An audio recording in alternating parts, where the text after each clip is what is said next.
আসসালামু আলাইকুম। সুপ্রিয় শিক্ষার্থীরা, সরকারি Shamsur Rahman college of online ক্লাসে তোমাদেরকে স্বাগত। আজ আমি দ্বাদশ শ্রেণী হিসাব বিজ্ঞান দ্বিতীয় পত্রের দ্বিতীয় অধ্যায় অংশীদারি ব্যবসা হিসাব চ্যাপ্টার উপরে তোমাদের সাথে থাকবো আশা করি। আমরা গতদিন এই চ্যাপ্টার প্রাথমিক একটা ধারণা দিছি গত ক্লাসে আমার। তোমরা নিশ্চয়ই যারা দেখেছো আমার ক্লাস তারা জানো। আমরা আজকে একটা অঙ্কের মাধ্যমে মোটামুটি এই চ্যাপ্টার সম্বন্ধে কিছুটা জানতে চেষ্টা করব।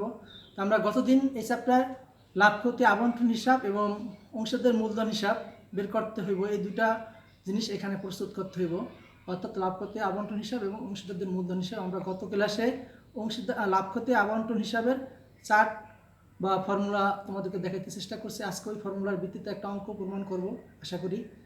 তো এখন আমরা কোশ্চেনে চলে আসি। আমরা এখানে একটা কোশ্চেন নিচ্ছি আমরা, XYZ একটি অংশীদারি ব্যবসায় তিনজন অংশীদার 2018 সালের 1 জানুয়ারি তারিখে তাদের মূলধনের উদ্বৃত্ত ছিল X 1,20,000 টাকা, Y 1,80,000 টাকা এবং Z 40,000 টাকা। অংশীদারগণ 3:2:1 অনুপাতে লাভ ক্ষতি বন্টন করে নেয়।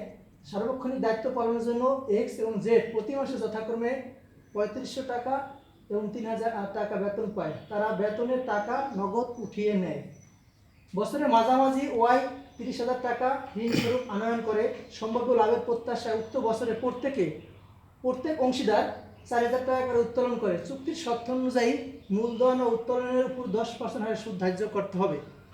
উপরোক্ত সমন্বয়গুলো সাধনের পূর্বে 2018 সালের 31শে ডিসেম্বর ব্যবসার মুনাফা 1,88,000 টাকা উপনীত হয়। উপযুক্ত তথ্যের আলোকে লাভ ক্ষতি আবন্টন হিসাব প্রস্তুত করো।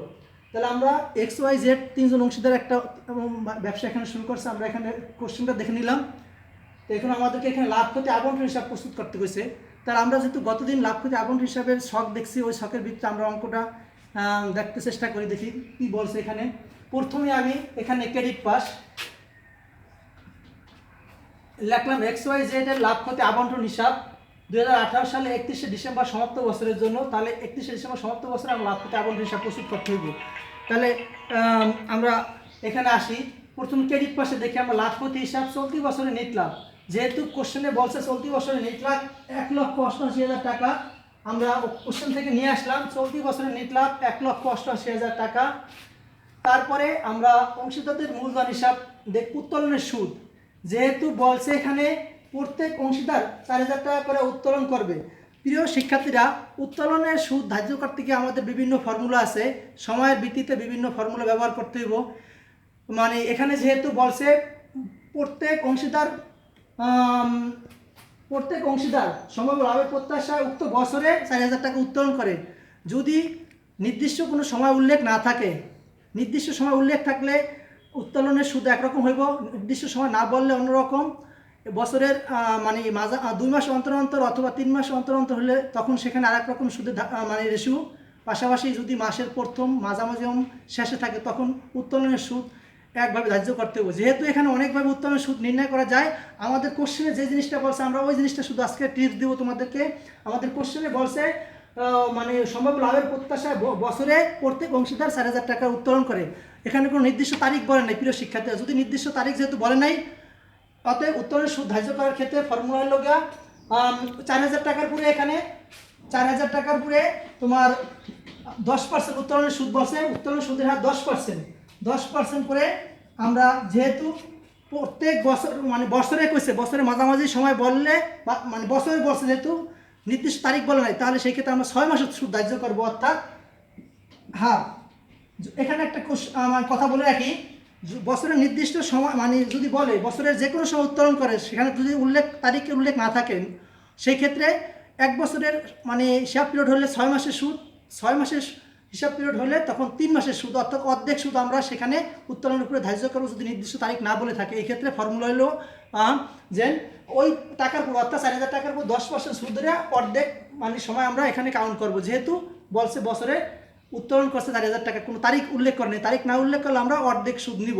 যেহেতু আমরা এখানে দেখলাম অঙ্কটা 2018 সালে জানুয়ারি থেকে শুরু হয়েছে এবং 31শে ডিসেম্বর শেষ হয়েছে, তার মানে পুরো 1 বছরের। এই জন্য আমরা এখানে 6 মাসের সুদ ধরবো। যদি অঙ্ক পিরিয়ড থাকতো 6 মাস, তাহলে আমরা 3 মাস ধরতাম। তাহলে প্রিয় শিক্ষার্থী, তোমরা উত্তোলন সুদ নিয়ে বিভ্রান্ত হবে না। উত্তোলন সুদে অনেক সূত্র, এটা তোমরা ক্লিয়ার কনসেপ্ট মানে নিয়ে তারপর অঙ্ক করবে। এখানে আমরা যে জিনিসটা দেখাতে চেষ্টা করছি উত্তোলন নিয়ে, যেহেতু এখানে বছরের বলছে, কোনো তারিখ বলে না, এই কারণে আমরা 6 মাসের সুদ ধার্য করলাম। সেই হিসাবে 200 টাকা প্রত্যেকে যেহেতু উত্তোলন করছে, তাহলে এক্স 200 টাকা, ওয়াই 200 টাকা এবং জেডও 200 টাকা উত্তোলন পাইল, মোট 600 টাকা। তাহলে আমরা দেখলাম অঙ্কটার ভিতরে আমাদের ক্রেডিট পাশে আর কোনো আইটেম এখানে আসবে না। আমরা ডেবিট পাশে চলে আসি। ডেবিট পাশে প্রথমে কি আছে, আমরা অংশজাতের মূলধন হিসাবে উত্তোলন মূলধনের সুদ নিলাম। মূলধন যেহেতু বলছে 1,20,000 টাকা এক্স, 1,20,000 টাকার উপরে 10% মানে মূলধনের সুদ, তাহলে 10% হলে 12,000 টাকা। 80,000 টাকার উপরে 10% মানে তোমার 8,000 টাকা এবং 40,000 টাকার উপরে বলছে জেড 10%, তাহলে এটার লোক 4,000 টাকা। তাহলে আমরা উত্তোলনের সুদ কীভাবে দেখলাম, যে 1,20,000 টাকা এক্সের উত্তোলনের সুদ বলছে 10%। কোথা থেকে পাইলে আমরা কোশ্চেনে বলে দেওয়া দিচ্ছে 10% উত্তোলনের সুদ হবে। তাহলে আমরা 1,20,000 টাকার উপর 10% 12,000 টাকা, ওয়াই 80,000 টাকার উপর 10% 8,000 টাকা এবং জেড 40,000 টাকার উপর 10% 4,000 টাকা, মোট আমরা 24,000 টাকা মূলধনের সুদ এখানে বের করলাম বা পাইলাম। এরপরে আমরা দেখি এখানে আছে বেতন। কি বলছে বেতন নিয়ে বলছে যে সার্বক্ষণিক দায়িত্ব পালনের জন্য এক্স এবং জেড প্রতি মাসে যথাক্রমে 3,500 টাকা এবং 3,000 টাকা করে বেতন পায়। এটাই বলছে মানে এক্স এবং জেড ব্যবসা দেখাশোনা করে, ব্যবসা পরিচালনা করবে, তাই তারা প্রত্যেক মাসে বেতন ধার্য করবে। যেহেতু এখানে আমরা বেতন এক্সের 3500 টাকা মানে 3,500 টাকা এক মাসে, যেহেতু বছরের লোক 12 মাস, 12 দিয়ে গুণ করে 42,000 টাকা আমরা আনলাম। আর জেড 3,000 টাকা করে মাসে বেতন নেবে, যেহেতু 12 মাস সময় 36,000 টাকা, তাহলে দুটা যোগ করে 78,000 টাকা আমাদের বেতন খাতে মানে 2018 সালে ব্যয় হলো। তারপরে আমরা দেখি এখানে কি আছে। এখানে আরেকটা কথা বলছে প্রিয় শিক্ষার্থীরা কোশ্চেনে, যে বলছে যে বছরের মাঝামাঝি ওয়াই 30,000 টাকা ঋণ স্বরূপ আনয়ন করে, অর্থাৎ ব্যবসায় যে পার্টনার ওয়াই সে ঋণ নিচ্ছে 30,000 টাকা বছরের মাঝামাঝি সময়। তাহলে আমরা এখানে ঋণের সুদ ধরলাম 30,000 টাকা, 6% গুণ 1/2। কি জন্য এটা করা হলো, যেহেতু ঋণ নিচ্ছে 30,000 টাকা, ঋণের সুদ বলে দেয় নাই। আমরা জানি প্রিয় শিক্ষার্থীরা, যদি ঋণের সুদ না বলে দেওয়া থাকে তাহলে 6% মিনিমাম ধার্য করা হবে। আর যেহেতু বলছে বছরের মাঝামাঝি, এই কারণে 6 মাসের সুদ ধরতে হবে। এই জন্য আমরা এখানে অর্ধেক বছরের হিসাব করছি, অর্থাৎ 30,000 টাকা উপরে 6% ধরে 1/2 মানে 6 মাসের সুদ আমরা ঋণের উপরে ধার্য করলাম, তাতে 900 টাকা ঋণের সুদ হইল। এখন আমরা যেটা দেখলাম যে আমাদের এখানে যে কোশ্চেন বলছে, কোশ্চেনের যে আইটেমগুলো আমরা আনতে চেষ্টা করছি, আর কোনো আইটেম আমাদের নাই এই অঙ্কটায়। তাহলে এখন আমরা ওয়াই থেকে ডিফারেন্স দেখলাম 85,700 টাকা, 1,88,600 টাকা ক্রেডিট পাশে, ডেবিট পাশে 1,88,600 টাকা হতে হইলে আমাদের এখানে যে যোগফল তার সাথে ডিফারেন্স হয় 85,700 টাকা। তাহলে এই 85,700 টাকা কি আমাদের মুনাফা। এখানে আমরা লিখছি অংশীদারদের মূলধন হিসাবে মুনাফার অংশ।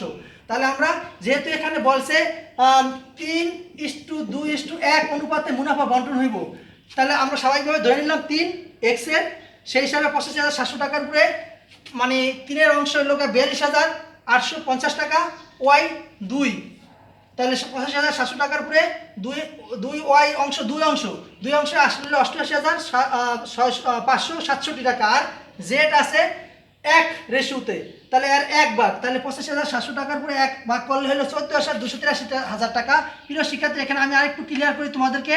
85,700-কে আমরা ভাগ দেই, যেহেতু আমাদের রেশিওর যোগফল হলো 3, 2, 1, তার মানে 6 দিয়ে ভাগ করে এর 3 ভাগ, এর আসবে 2 ভাগ, আর এর আসবে 1 ভাগ। এই হিসাবে আমাদের এখানে এই টাকা দাঁড়াইলো।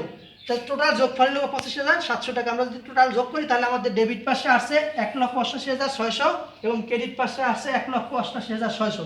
প্রিয় শিক্ষার্থীরা, তাহলে আমি এখানে যে কোশ্চেন থেকে আমি এখানে লাভ প্রতি আবন্টন হিসাব বের করতে চেষ্টা করলাম। আশা করি তোমরা বুঝতে পারছো এখানে মুনাফার অংশ কীভাবে